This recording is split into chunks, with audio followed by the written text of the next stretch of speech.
la valeur de l'inconnu. Donc, avant qu'on développe la méthode, quelques mots-clés. Proportion. Une proportion, c'est une relation d'égalité entre deux rapports. Un exemple ici, on peut voir que un quart, hein, si je divise mon cercle en 4 parties égales et j'en choisis une seule de ces parties-là, donc un quart, est équivalent à 2 huitièmes. Donc, si je divise mon cercle en 8 parties égales et je sélectionne 2 de ces parties-là, je me retrouve avec la même quantité. On peut voir que le cercle à gauche, le cercle à droite, même quantité qui a été surlignée. Produit croisé, qu'on appelle aussi souvent la règle de 3. Donc, quand on travaille avec des proportions, il y a une propriété spéciale qu'on peut utiliser qui s'appelle la propriété, si on veut, ou l'idée du produit croisé. On va l'utiliser pour aller trouver la valeur de l'inconnu. Cette méthode vient d'où? Elle vient de la propriété fondamentale des proportions qui dit, dans le fond, que le produit des extrêmes est égal au produit des moyens. Qu'est-ce que je veux dire par ça? Bien, ici, on voit que mes extrêmes seraient les chiffres 1 et 8. Donc, si je prends le produit de ces deux-là, 1 fois 8, et si je fais la même chose avec les moyens, donc 2 et 4, ensemble, 2 fois 4, ça aussi, ça me donne 8. Donc, en fond, ce qu'on va faire, c'est qu'on va aller voir au diagonale, ces deux chiffres-là multipliés ensemble sont égales à ces deux chiffres-là multipliés ensemble. C'est ce qu'on va utiliser pour trouver la valeur de l'inconnu, pour résoudre notre proportion. Donc, ici, une petite méthode. Étape 1, on veut effectuer le produit des extrêmes, puis le comparer au produit des moyens. Puis ensuite, on va résoudre l'équation qu'on obtient. Un exemple.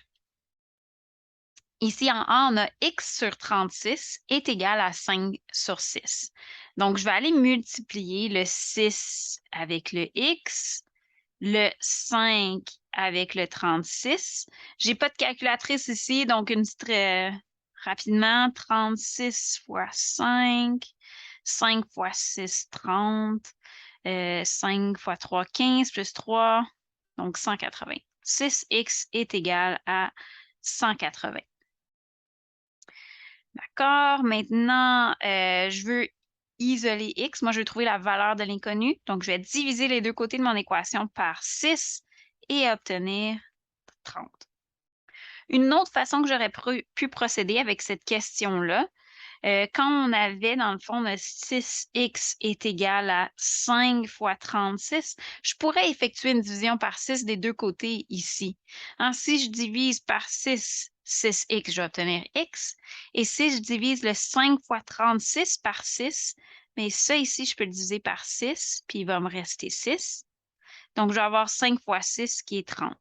Donc, on peut faire d'une façon ou de l'autre. Comme vous voyez, on obtient la même réponse. En B, maintenant, on a 4 sur x est égal à 14 sur 32.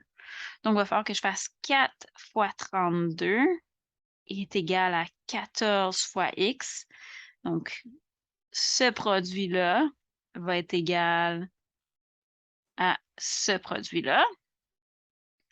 Ici, je pourrais simplifier, je pourrais diviser les deux côtés par 2. Je remarque là, j'ai 14 d'un côté, peut-être que ça pourrait m'aider. Donc, si je divise par 2, ici, je vais obtenir 2 fois 32, puis ici, je vais obtenir 7x. Donc, vraiment, j'ai 64 est égal à 7x ici. Pour isoler x, je vais devoir diviser par 7. Donc, il va falloir que j'effectue la division 64 divisé par 7. Alors, si vous ne vous rappelez pas comment faire une longue division, là, je vous conseille d'aller tout de suite, on met pause, puis on va visionner la vidéo suivante. Ça va vous faire un bon retour sur comment effectuer une longue division. Si on s'en rappelle, on poursuit notre calcul dans ce cas-là. Il ne faut pas oublier ici que la question nous demande d'arrondir au dixième près. Donc, quand je vais effectuer ma division, il va falloir que dans le fond, j'aille jusqu'au centième pour pouvoir arrondir. Alors, 64 divisé par 7. Donc, je pourrais multiplier par 9 parce que 7 fois 9, ça me donne 63. Il me reste 1. 1, c'est un reste qui est plus petit que mon diviseur de 7. Alors, je vais mettre une virgule ici, ajouter 0 là. Donc, je pourrais multiplier 7 par 1. Encore une fois, mon reste est plus petit que mon diviseur. Alors, je vais multiplier mon reste par 10. Et puis, 7 dans 30 4 fois pour me donner 28. Et je vais arrêter ici parce que j'ai assez de données pour être capable d'arrondir au dixième près. Donc, on peut voir ici que x serait, quand j'arrondis au dixième près, 9,1. Parce que je vais aller voir le chiffre après. Le 1 est 4, qui est plus petit que 5, donc le 1 demeure. Voilà.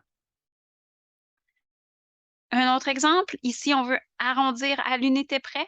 Donc, en A, on a 3 sur 16 est égal à x sur 20.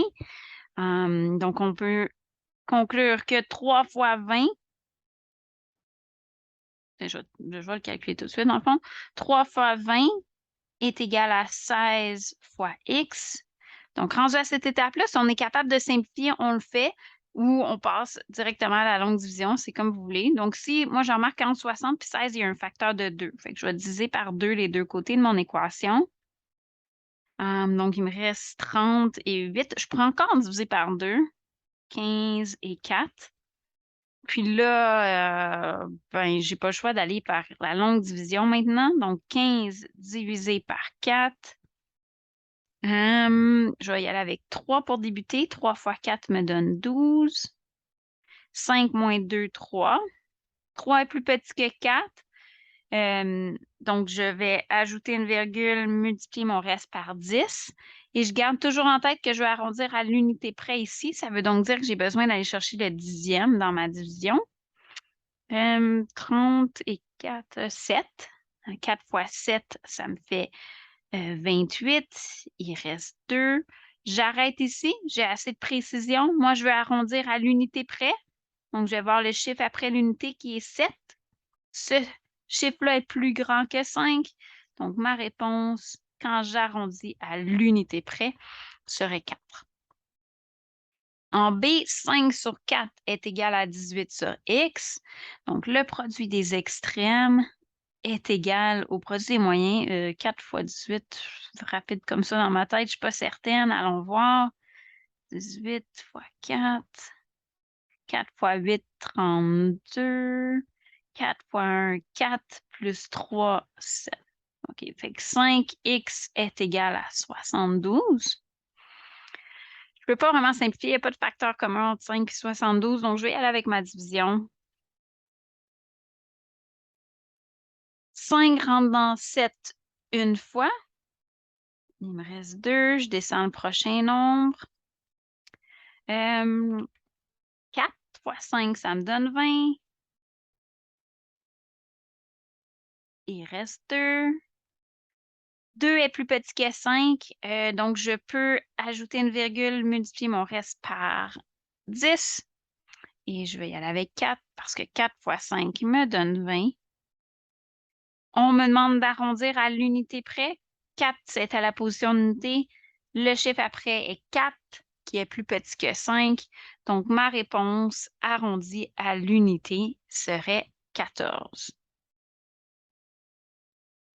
À votre tour maintenant d'essayer avec les quelques exercices suivants. Les réponses sont au bas, mais si vous voulez une solution complète, vous pouvez appuyer pause maintenant. Essayez ces exercices-là.